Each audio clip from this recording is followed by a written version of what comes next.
سلاوین گرم و هیوین دم خوش جمن داخل الشمو دقال برنامج كورت كونكشن جرا لدنجي أمريكا لواشنطن.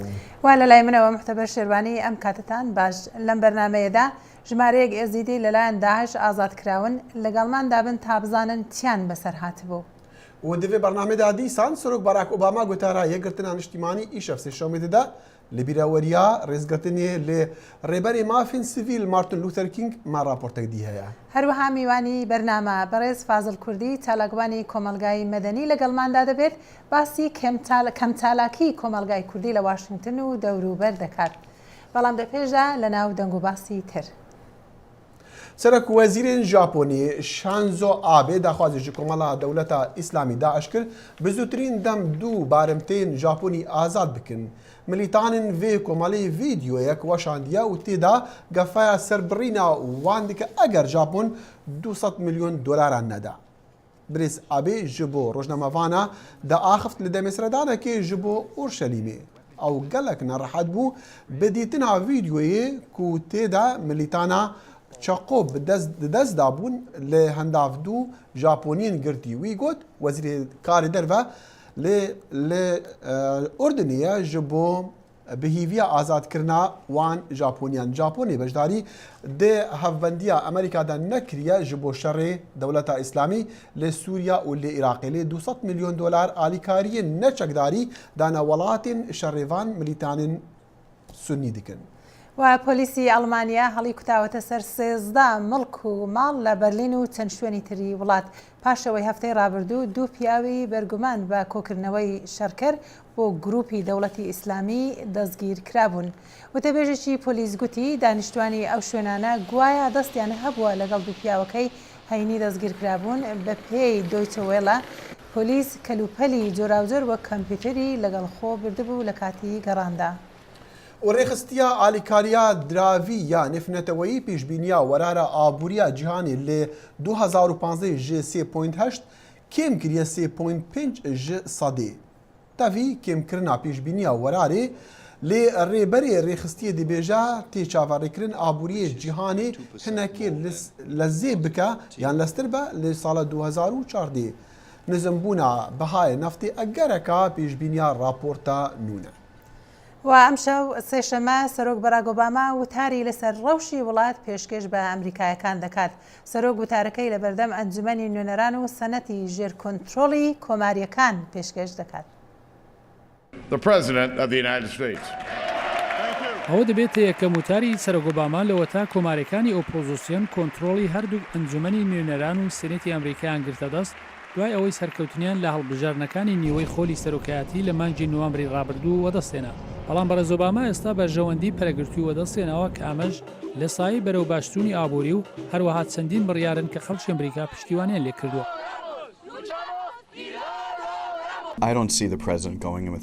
از نابینم سروک وی هر به شرمزاریان و چونکو پارتیاوی لهالبجاترین دمینیوی شکستینه. از باور دکم اوی تنگاف با چونکو او دبینت بریارنوی لسر پنابری و پیوندیان دگل کوبا امریکیان کریار دوین. وان اک دوید ما ببد قناغا دپیرا. بەرەز ئۆباما داوای برنەسەری باج بۆ ئەو کەسانە دەکات کە لە فرۆشتنی دارایی وەک سەهم و سەنەدان و فرۆشتنی خانوبەران قازانج وەدەستدێنن. ئەوە ژوا دەکات کۆتایی بە مەڵک و دارایی بە میرات گەیشتووی بەبایی میلیۆنها دۆلار بێنێت و ئەوەش پوڵێکی زۆر دەخاتە سەر هەرە کۆمپانیەکانی گەورەی دارایی وڵات. ڕاوەرگرتنیی نوێی هاوبەشی واشنگتن پۆست و ABC نیوز نیشان دەدات خەڵک 50% پشتیوانی لە بەرەز ئۆباما دەکەن واتە لەوە تا مانگی دیسامبرەوە 9 خاڵ چۆتە سەرێ. سلاحی پیرۆتی دەنگی ئەمریکا. و هر سال لسیام دوشنبه مهایک امریکی رزیل لربری مافین سیویل مارتن لوثر کینگ دگرن وی ربری رش یکو خباتاوی بویا هاندری میلیونان چالاکوانان لسرانسری جیهانی جیاناخوا کر قربانا ویرکی لبر همه خباتاوی دستکفتن مزن بون درکا عدالت و وکهویه دا.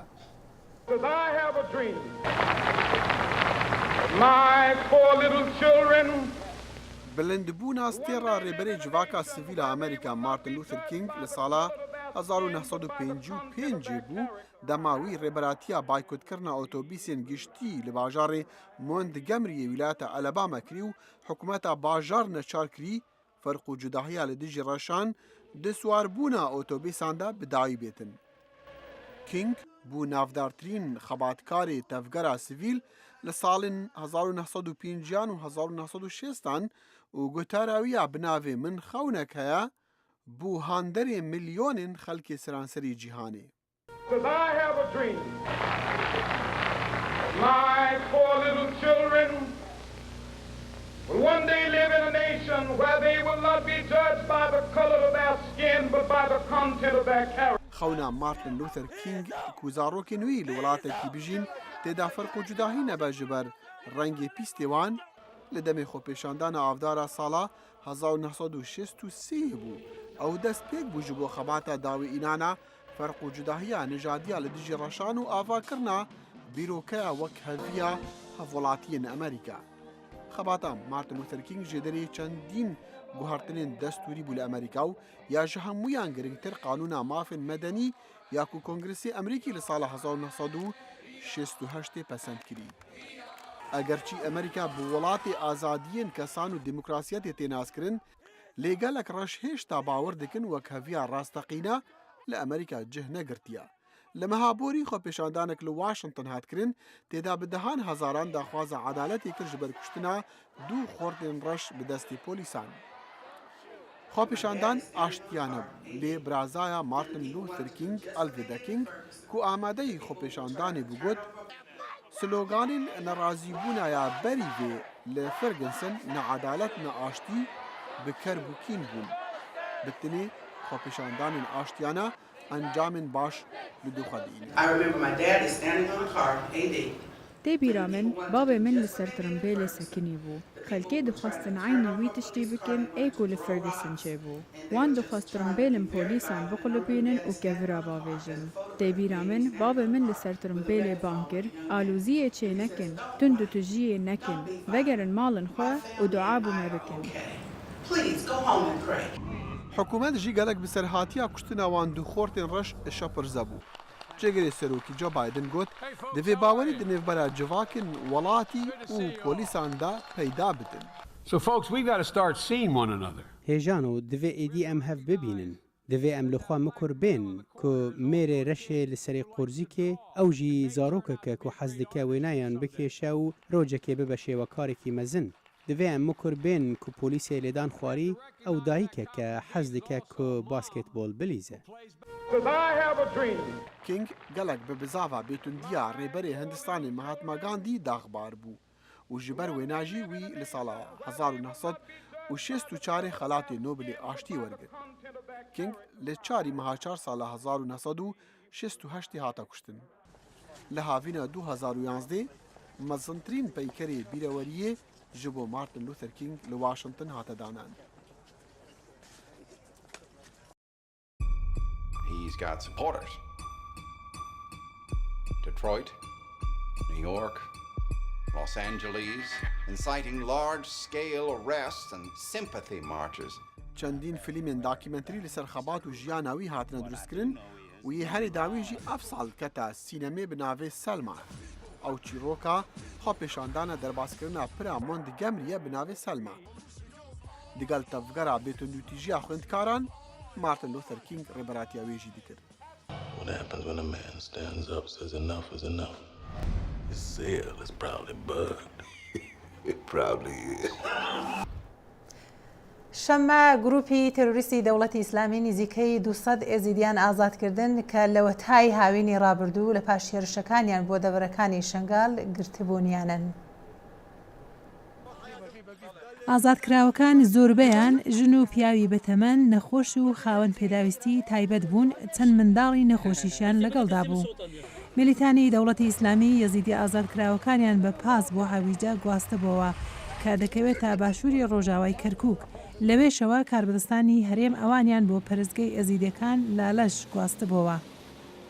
سێ زلامت مەینە ئەنجانە مگۆم سێ زلامن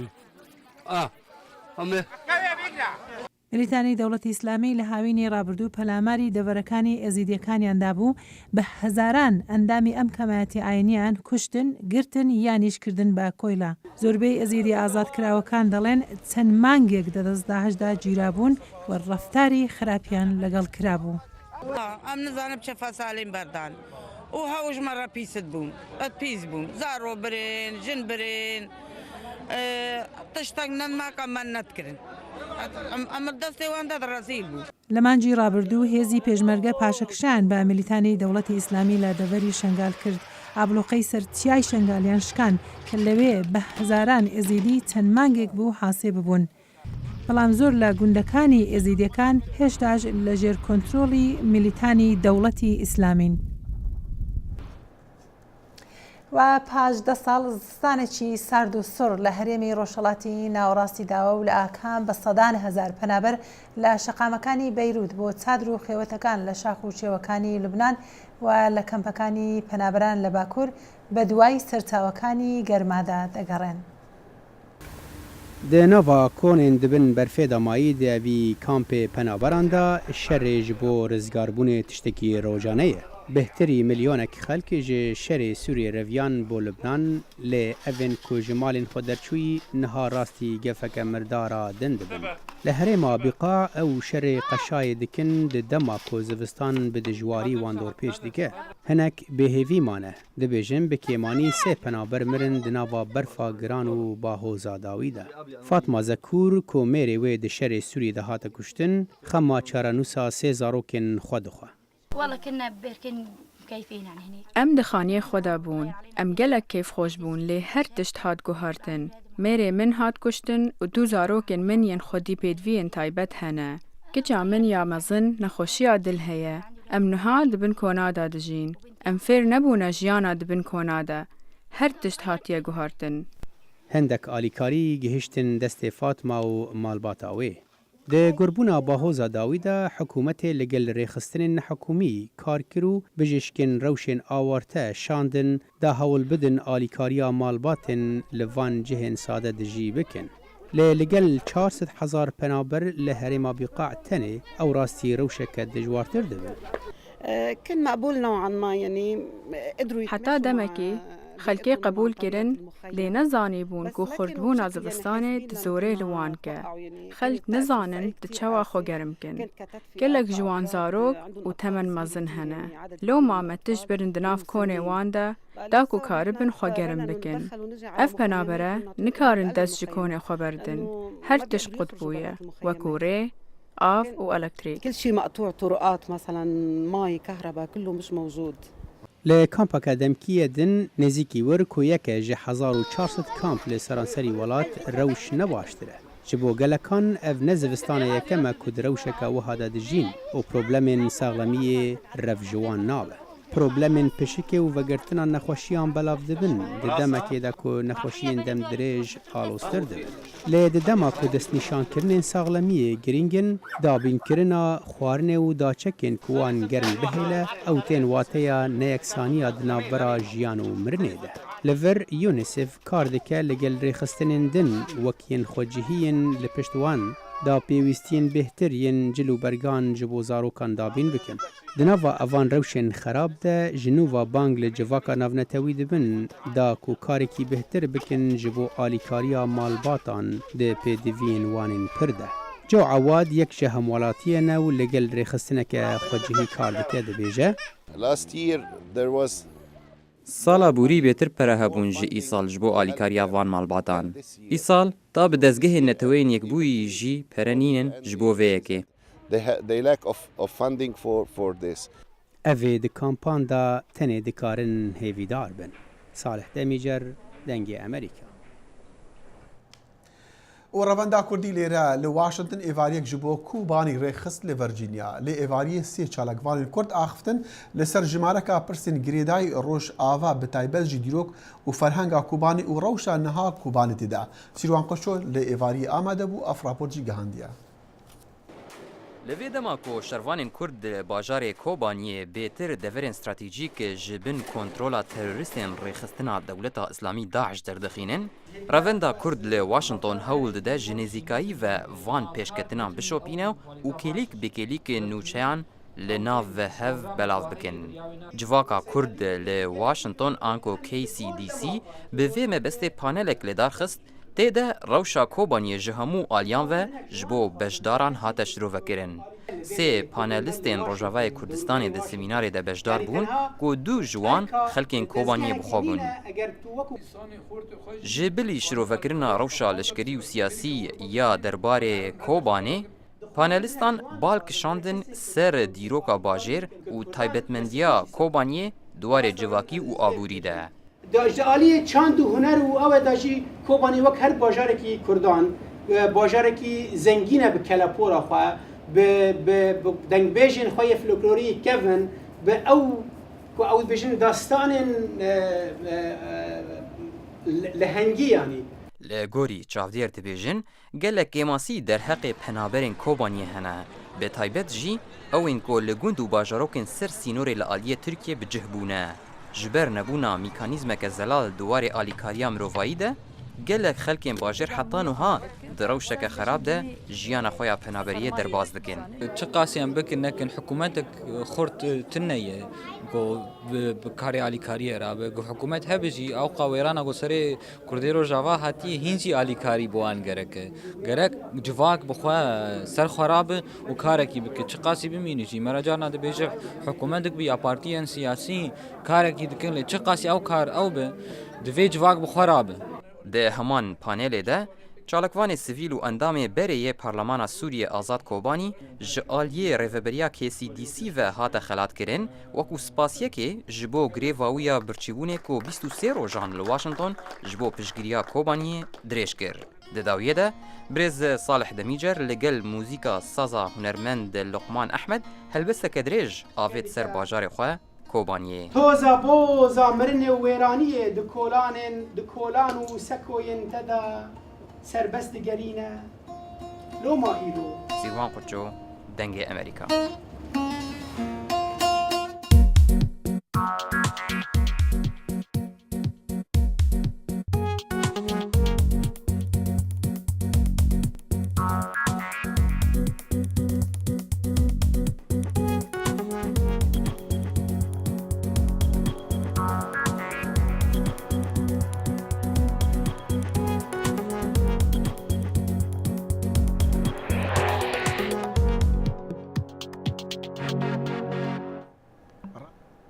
بەم دواییانە ژمارەیەک لە پارتە سیاسی و کەسایەتیەکانی کوردستانی ئێران کۆنفرانسێکیان لە سوید بەڕێوەبرد بە مەبەستی یەکگرتنەوە و هەروەها ڕێکخستنەوەی هەڵوێستی پارتە سیاسیەکان. لەو بارەیەوە بەڵێن ساڵحی دەنجی ئەمریکا گفتوگۆی لەگەڵ دکتۆر ئالان فتوحی سازداوە. دکتۆر ئالان لە چەند ڕۆژی ڕابردوودا لە وڵاتی سوید کۆنفرانسی ئاشتی نەتەوەیی بەسترا. بەپێی زۆرێک لەوانەی کە بەشدار بوون لە کۆنفرانسەکەدا ئاماژە بە سەرکەوتنی ئەم کۆنفرانسە دەکات. ئەو کۆنفرانسە دیارە ئەگەر لێکدانەوەیکی وردی لەسەر بکرێت زۆر لایەنی ئەرێنی و نەرێنی هەبووە، بەس وەک کەم و کورتی ئەوەی کە زۆر بەرچاو دیار بوو بەشداری نەکردنی چەند حیزبی گەورەی کوردستانی بوو لە سەطحی ناردنی نوێنەردا بوو. کۆنفرانس بەرەنجامێکی وایی هەبوو کە دڵنیایی بۆ حیزبانە بدا بۆ بەشدار بوون.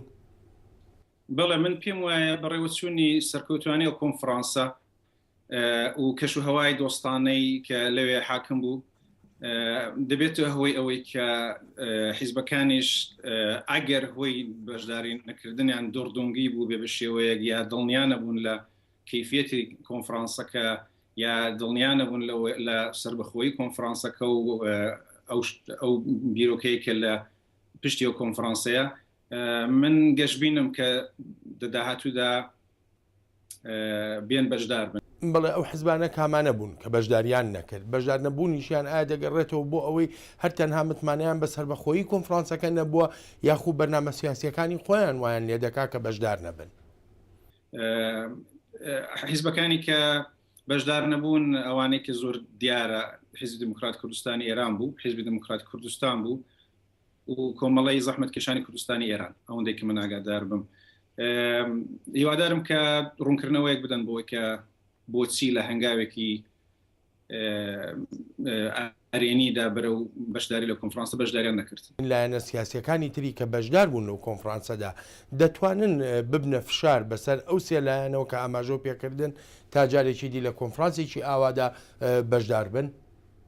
بەڵێ من پێم وایە هەم ئەندامانی ئەو حیزبانە و هەم کەسانی سربەخۆ کە پەیوەندیان لەگەڵ حیزبەکان و سەرکردایەتی حیزبەکان و ئەندامەکان هەیە هەر ماس مێدیا و هەم حیزبەکانی دیکە کە بەشدار بوون ئەوانە هەموو شاهدیەوەی بوون کە کۆنفرانسەکە بەڕێوە چوو کێشەیەک ناتە پێشە و مثبەتیش بوو بڕێک لێک تێگەیشتن پەیدا بوو دە کۆنفرانسێدا زۆر باس و وروژە کە هیچ نەبوو بە کێشەیەک گەورەش پێم وایە ئەوان دەتوانن ئەو زەختە بکەن لەسەر حیزبەکان بەردەوام بن لە زەختکردن کە لە هەنگاوی ئەو تۆدا بەشدار بن دەداهاتوودا ئەگەر ئەو شتە بەردەوام بێ گرنگی بەشداری ئەو سێلایەنە بەڕای جەنابێت دەکاتە ئەوەی کە بڵین بەرەنجامی کۆتایی کۆنفرانسەکان بەسەرکەوتن یا بەشکست بێ بەشدار نەبوونی ئەو حیزبانە بەڕاستی کەمایسێکی گەورەیە بەڵام خودی هەر بەڕێوەچوونی کۆنفرانسێکی لەو شێوە کە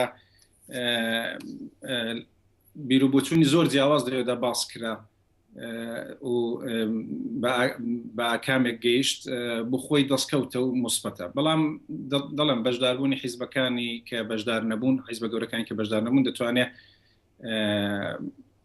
دەستکەوتی زۆر گەورەتر بێنێ بۆ کۆنفرانسەکە حتمما دەداهاتوودا بەڵام من بەشدار نەبوونیوان کەس نابینم بۆ کۆنفرانسەکە بۆ کۆنفرانسەکە هەنگاوی داهاتووی درێژە پێدانی ئەم کۆنفرانسە چی دەبێت ئەوە دەگەڕێتەوە سەرەوەی کە بەڕێوەبەرانی ئەو کۆنفرانسە و بە تایبەتی کاکێمە سەیدی کە دەست پێشخەری ئەو کارە بووە چۆن دەیان هەیە چ بکەن دەقیقەن ئەوەی کەم لە خۆیم بیستەوەیە کە ئەو کۆنفرانسە دەستپێکی یەک سێری کۆنفرانسە ئەوە پلەی یەکەم بوو و ئەو شتە ئەو کۆنفرانسانە بەردەوام دەبن لە چەند مانگی داهاتوودا کۆنفرانسی ژمارە دوومان دەبێت دکتۆر ئالان زۆر سپاسە دەکەم سپاس بۆ ئێوەش بۆ دەرفەت زۆر سپاس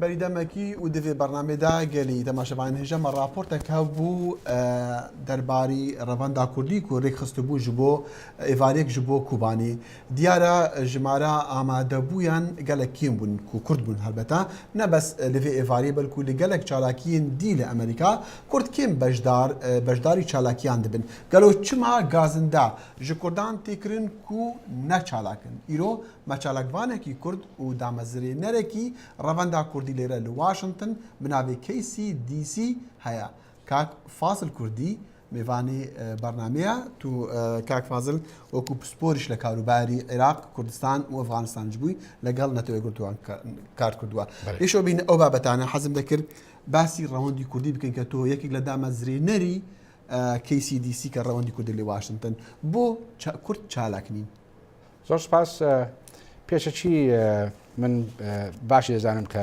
دیمانەکەمان یان گفتوگۆکەمان گزارش بێ لە بیری بۆچوونی خۆم گزارش ناکە لە هیچ بیری بۆچوونی هیچ دایانێکیکە ئەجا بۆ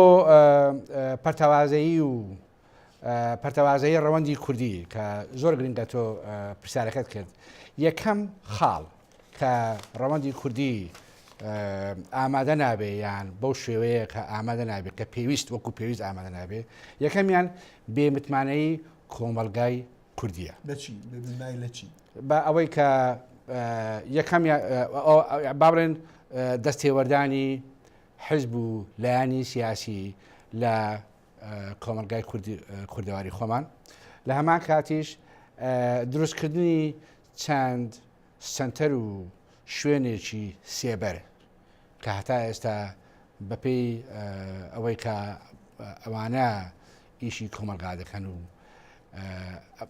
بەتایبەتیش حزبە سیاسەکان هەندێک سنتەریان کردەوەتەوە نەبوونی کەسان کە چالاک بن لە بوارەدا لە بواری کۆمەلگادا لە بواری کۆمیتیدا ئەوە هۆکاری وەڵام من ئەمە بەهۆ نازانم بە پێچەوانەوە لە کۆمەلگای کوردەواری کەسانی زۆر چالاک و زۆر شارەزا و زۆر باشی تایە بەڵام لەبەر ئینتیما حیزبیەکە لەبەر نزیک نەبوونەوەی لە حیزبایەتی ئەمانە بە شێوە لە شێوەیەکان دروخرانەوە ینی ئەوانە لە بەهۆی ئینتیمای حیزبیان یان بەهۆی خەڵکانێک نیانەوێ بێنە نێزیکی حزبەکان بن هۆیەکان وەکو بڵێ کۆمەلگای کوردی چالاک نییە زۆر کەس من دەبیستم دەڵێ ئەو مادەم ئەو حزبیان حزبەکان ئەم چالاکیە دەکەن ناچن چالاکی حزبی ناڵێم جارش کە ینی خەڵک بێزار بووە لە چالاکی حزبی من وەکو خۆم بەڕاستی من حزب وەکو دێ و درنج نابینم بەڵام حزب ناکرێ دەست بخاتە هەموو جونگەیەشی ژیان یەک لەو جونگانش جونگەی ڕەوەندی کوردیە لە ئەمریکا و لە ئەوروپا بێش ئەوەی بین چۆن ئەکتیڤ بکری ڕەوەندی کوردی لە ئەمریکا یان لە واشنگتن ئەبێ ئەم متمانەیە جارێشکە دروست بکرێتەوە متمانە لە بینی چی لە بینی لە نێوانی چالاکوانەکان لە نێوانی خەڵک لە نێوانی ڕەوەندی کوردی دەبێ ئەو متمانەیە کارا بکرێ دەبێ ئێمە وەکو چالاکوان دەبێ خۆمان ئامادەکەین بۆ چەندین چالاکی وەکو ڕووبارێک بێ ئاوی شیرنی پیا بڕوە خەڵک هەر ئاوەکەی لێ بخواتەوە هەتاوەکو هەست بکە بڵێ ئەم دەستگایە هاتووە بۆ خزمەتی ڕەوەندی هەر ملەتێک لێرە لە ئەمریکا لە هەر شوێنێک چۆن دەزانی چالاکە چی دەکا بۆ ئەوەی بزانن ئەم ڕەوەندە چالاکە یان پرسیارێکی زۆر بەجێیە بە پێی کارکردنم ینی با بڵێن سروشتی کارکردنم من ئیش دەکەم لەگەڵ زۆر ڕەوەندی عەرەبی ڕەوەندی تورکی ڕەوەندی ڕۆژهەڵاتی ئەوروپا ڕەوەندی فلیپینی پەرتەوازەترین ڕەوەندی ئێمەیە بەداخەوە بەڵام ئەمان یەکگرتوون ئەمان چالاکیان بێخەوە دەکەن پەرتەوازە نین دابەش نەکراون ئێمە هەر خۆمان لە بنەڕەتدا دابەشی سەر 4 وڵات بووین دابەشی ئێران و سووریا و تورکیا و عێراق بووین اینجا حزبێکی هاتوتە سەر کەواتە هەر بە یەکجاری ڕەوەندەکەمان ئومێدەوە دەکری کە ڕۆژان کوردەکان لێرە چالاک بوون و پێکەوە بتوانن خەبات بکەن بۆ ینی ئەرکەکانی ڕەوەندی کوردیان هەر ڕەوەندێک لێرە زۆرە لێرەکە کە بتوان کار بکە بۆ خەڵکی خۆیان ئومێد لێ دەکریان هەر ئەو بە شێوێ دەمێنێتەوە من ئومێدم وایە و وابزانم ئێمە وەکو ڕەوەندی کوردی لەسەر ڕێڕەوەکی ڕاست دەڕۆین هەتاوەکو ئەو متمانەیە دروست نەبێ ڕەوەندی کوردی خۆی ناگرێ بەڵام وردە خۆیەگرێ ئەگەر تۆ تێبینیت کردی بێ کاکە دەخیل لە 2 ساڵی ڕابردووە ئێستا ئێمە خەریکی ئەو ڕەوەندی کوردی بووین لە سەرتاوە زۆر کزوو لاواز بوو بەڵام هەر پرۆگرامێک هەر بەرنامەیەک خەڵکی خۆی هەیە با بڵێن ئەو بەرنامەی ڕۆژی شەمەی داهات ڕۆژ شەمەی ڕابردوو کردمان خەڵکێکی خۆی هەیە بەرنمەیەک هەیە بڵێن بۆ گەنجان بەرنمەیەک هەیە بۆ خوێندکاران بەڵام دیسانەوە ینی خەڵکەکان زۆر کەم دێن یانش ئەو خەڵکانەی دین هەر دووبارەن هەر ئەو خەڵکان عینە و خەڵکانە دەشن هەموو وەڵام من لەگەڵ تۆ یەکڕانیم ئەگەر بەهاتابە تۆ ئەو جارە یان بەهاتابای بۆ ڕۆژی شەمە خەڵکێکی تازەی تیا بوو یعنی هەموو جارە خەڵکێکی تازە دێتە ناو دێ بۆ بینین یان دێ بۆ بەشداربوون ئەمیدەوارم گەشە بکرێ کاک فازل کوردی چالاکوان و کارمەندی بەری نەتوێن ئیگرتی لە ئەفغانستان و لە عێراق و لە کوردستانیژی میوانەی دەنگی ئەمریکا بوو کاک فازل تو میوانی پێشانگەیەک بووی کە لێرە لە دەنگی ئەمریکا پێش چەندی کرا ئێستاش بەردەوامە کە هاوکارێکمان لوقمان ئەحمەد هونەرمەندی شێوەکاری ناودار ژمارەك لە تابلۆکانی دانە بۆ دەنگی ئەمریکای تر کاربەدەستانی دەنگی ئەمریکا بەڕوبەران و ئەوانە زۆریان پێخۆش بوو ئەوجا لەوێ بوو بە کورتی تێبینی کتابی لەسەر ئەوە بۆی کۆتایی بە بەرنامەکەمان وەڵام من بەڕاستی دەستخۆشی لە کاک لوقمان دەکەم تابلۆکانی هەتا بڵێ جێی سەرنجی ئامادەوان بوو و جێ سەرنجی منیش بوو خۆش ئاگەر لێ بوو خەڵکی زۆر بوو ئەی ببی بە میوانی دەنگی ئەمریکا منیش سپاسی دەنگی ئەمریکا دەکەم و کارمەندان و ڕپۆرتاژەکانی دەکەم زۆر سپاس کوردی سەرم چاو بەێ تەماشەوانین کورد کونەکشن بێ چەندی ئەمتینا دوماهیە بەرنامە وێجارێ هاتا جارێکی دیگەینەیەک دەخیلشەمە و تەڤایە کارمەندنیان ستافێ بەرنامی هیڤیا خۆشی و شادی ژۆرا دیکەن وندەکارن وێ بەرنامی دووبارە تەماشە بکەن لەسەر ماڵپەڕێن دەنگی ئەمریکا یانژی دەنگی ئەمریکا فەیسبوک و تویتەریژی دکارن ببنا هاواڵما خودە حافیز.